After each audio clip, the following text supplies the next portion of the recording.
बिस्मिल्लाहिर्रहमानिर्रहीम। अस्सलाम वालेकुम नाज़रीन, आप देख रहे हैं सोशल क्लिक और एक बार फिर से मैं आपकी खिदमत में हाजिर हूँ।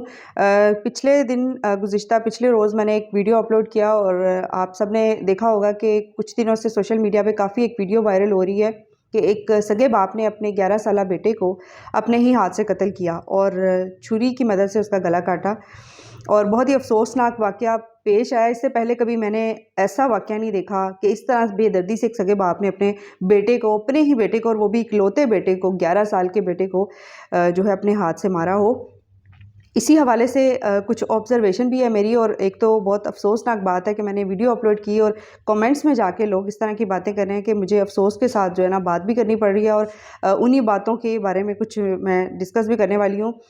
देखिए, एक वाक़या पेश आता है। एक बाप जो है, सगा बाप, अपने इकलौते बेटे को मार देता है। स्कूल जाने से पहले बच्चे को बाहर ले जा रहा है और उसको, माँ को नहीं पता कि मेरा बेटा जो है वो कहाँ है। और एक बच्चा जो है वो अपने माँ बाप की आगोश में, अपने माँ बाप की सरपरस्ती में बहुत महफूज होता है। और अब कैसा दौर आ गया है कि क़यामत की निशानी है कि बच्चे अपने माँ बाप के पास भी महफूज नहीं हैं। कहना बड़ा अफ़सोस के साथ पड़ रहा है कि कैसा वाक़या है, कभी ऐसे इससे पहले ना सुना ना देखा, और ये नाक़ाबिले हज़म है बात। तो इसी हवाले से जब मैंने वीडियो अपलोड की, मैंने माँ का इंटरव्यू किया, मैं उससे जाके बाकायदा मिली, उसकी फ़ैमिली से मिली, उसकी भाभियों से मिली, मेरी मुलाकात हुई। वीडियो अपलोड करने से पहले मैंने बहुत सारी बातें ज़हन में रख के मैंने उसको जो है देखा वीडियो को बार-बार, फिर मैंने अपलोड किया। और उसके ऊपर लोगों ने काफ़ी सारी डिस्कशन भी की, ख़वातीन ही हैं जिन्होंने बातें की हैं। और मैंने जब उससे मुलाकात की, ख़ातून से, मैंने उसकी बात सुनी, पहले सारा वाक़या पूछा कि किस तरह हुआ, क्या हुआ। सबसे पहले उसने कहा 13 साल मैं इस शख़्स के साथ रह रही थी और मेरा 13 साल से इसके साथ कोई वो नहीं है, अंडरस्टैंडिंग नहीं है, लड़ना झगड़ना, लेकिन बच्चों की खातिर मैं 13 साल इसके साथ गुजार रही हूँ। 13 साल से इसके साथ रह रही थी और अक्सर ये मारता पीटता था। मैंने कहा तुम अपने माँ बाप के पास क्यों नहीं आई, बहन भाइयों के पास क्यों नहीं आई? उसने कहा मेरे माँ बाप इस दुनिया में नहीं थे, मेरे बहन भाई थे, मुझे सपोर्ट करते थे फाइनेंशियली, वही मेरा राशन डाल के देते थे, खर्चा डाल के देते थे। इसके बावजूद बच्चों को उसने नहीं छोड़ा, क्योंकि बच्चे बाप के साथ प्यार करते थे, रहना चाहते थे। लेकिन उस खातून ने बच्चों की खातिर कि अब चलें बच्चे जवान हो रहे हैं, बड़े हो रहे हैं, कभी ना कभी तो मेरे बाजू बन जाएंगे, सहारा बन जाएंगे, बेटी जवान हो जाएगी, अपने घर को चल जाएगी, तो मैं एटलीस्ट बाप का सहारा उनके सर पे रहने दूँ। ये जो है एक बड़ी बात थी।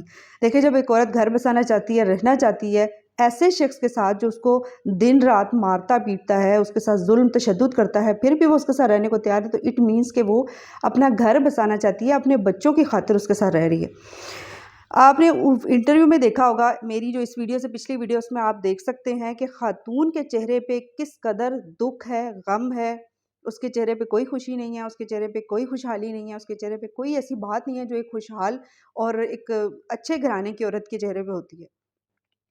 तो ये सारी चीज़ें आप नोट करते हुए फिर भी लोग कमेंट में क्या कहते हैं कि जी ये औरत मशकूक है, ये ऐसी है, ये वैसी है। हमने तो नहीं देखा कि उसके अंदर कोई ऐसी बात हो। अगर ऐसी होती तो वो उस शख्स के साथ क्यों रह रही होती? एक मेंटल, एक साइको शख्स जो दिन रात उसको मारे, ऐसे शख्स के साथ औरत, अगर वो बदचलन है, गलत है, तो वो ऐसे शख्स के साथ कैसे रह सकती है?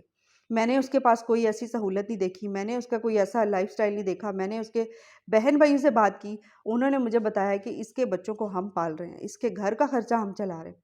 बगैर सोचे-समझे लोग पता नहीं कैसे दूसरों पे उँगलियाँ उठा लेते हैं, कैसे बातें कर लेते हैं। ख़ैर, मैं घर आ गई, फिर मेरी उनसे बात होती रही, घर वालों से भी, और जो थाने वाले हैं, जो सब इंस्पेक्टर साहब हैं, उनसे भी मेरी बात होती रही। उन्होंने कहा कि हमने इसको फ़लाँ जगह लेके जाना है, फ़लाँ।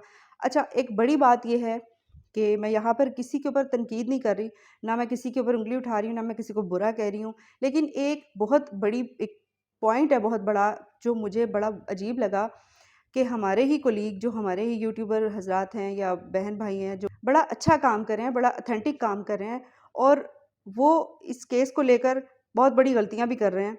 जैसे कि मुलज़िम के पास जाते हैं, उसका इंटरव्यू करते हैं, तो सबसे बड़ी गलती, सबसे पहली गलती कि ऐसा बंदा जो इतना दरिंदा सिफ़्त बन जाए, इस तरह का वो हरकत करे, जैसे उसने अपने बेटे को बेदर्दी से मारा, ऐसे शख़्स के साथ आप खड़े हैं, आप उससे बात कर रहे हैं, आप उसको आप जनाब करके क्यों बात कर रहे हैं? वो इस काबिल है कि उसको इतनी इज़्ज़त दी जाए? क्या वो इस लायक है कि उसके साथ आप करके सवाल किए जाएँ? क्यों, मतलब कैसे ज़मीर गवारा करता है कि कातिल आपके सामने खड़ा है, ऐसा शख्स जिसने अपने बेटे को छुरियों से गला काट के उसके जिस्म को चाक-चाक करके मारा हो, और आप उसके साथ खड़े होके आप उसको कह रहे हैं, हाँ जी, आप मुझे बताएँ, हाँ जी, आप ये बताएँ, आप ये वाक़या बताएँ, आप ये करें, आप वो क्यों? आप क्यों? मैं तो कहती हूँ उसके मुँह पे थूकना चाहिए, थप्पड़ लगाने चाहिए उसके मुँह पे। अगर आप ये नहीं कर सकते तो एटलीस्ट आप उसको इतनी इज़्ज़त तो ना दें, इतना उसके ऊपर इस तरह से उसको ना शो करवाएँ कि आप तुमने बड़ा मार्का मारा या तुम बड़े इज़्ज़त के काबिल हो। इसी चीज़ का नतीजा क्या निकल रहा है, मेरी जो बात हुई है एसपी साहब से, उन्होंने कहा कि जब से ये लोग इंटरव्यूज़ ले रहे हैं इस शख्स के, तो तब से इसके जो बयानात हैं उसमें बड़ा तज़ाद आ रहा है। पहले ये जो है इसने पहले दिन एतराफ़ कर लिया था कि मैंने अपने बेटे को खुद कत्ल किया है, लेकिन जैसे ही इसके इंटरव्यूज़ ऑन एयर आना शुरू हुए हैं तो ये तब से अपने बयान जो है वो बदल रहा है। ये कह रहा है कि मैंने कुछ नहीं किया, ये कह रहा है कि मेरे से कुछ हुआ ही नहीं। तो ये सब मेरे पे इल्ज़ाम है। अगर हो सके तो मैं आपसे रिकॉर्डिंग भी शेयर करूँगी, जो एसपी साहब की रिकॉर्डिंग है उसमें वो बता रहे हैं बाकायदा कि ये बीबी देखें इस तरह से हो रहा है। तो मैंने जो है वो ये अंदाज़ा लगाया कि ये जो हमारे कलीग हज़रात हैं या जो यूट्यूबर हैं, जो बड़ा अच्छा काम कर भी रहे हैं, लेकिन इस यहाँ पर आकर इन्होंने गलती की है कि मुलज़िम के साथ इन्होंने ये रवैया रखा है जिसके बाद उसको ये एहसास हो रहा है कि मैं पता नहीं क्या मैंने कर दिया, बड़ा मैंने मार्का मार दिया है या बहुत कोई बड़ा कारनामा सर अंजाम दे दिया जिसके बाद मुझे इज़्ज़त मिल रही है, मेरे इंटरव्यूज़ हो रहे हैं, बार-बार लोग मेरे पास आ रहे हैं। तो ये चीज़ बड़ी जो है ना अजीब-सी मुझे लगी है।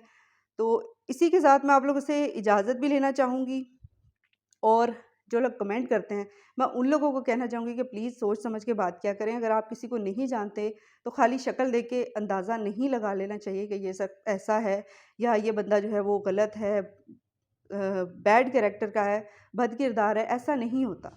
तो आप लोगों की बहुत मेहरबानी कि आप लोग चैनल को देखते हैं, वीडियोज़ को देखते हैं, इतना एप्रिशिएट भी करते हैं, लेकिन किसी के बारे में बात करने से पहले सोच लिया करें। अपना बहुत सारा ख़्याल रखिएगा। अगर मेरी बातें आपको ठीक लगी हैं, तो फिर से कमेंट करके बताइएगा कि क्या मैंने सही कहा है, गलत कहा है या जो भी है। अपनी राय से ज़रूर आगाह कीजिएगा। अपना बहुत सारा ख़्याल रखिएगा और इजाज़त दीजिएगा। अल्लाह हाफ़िज़।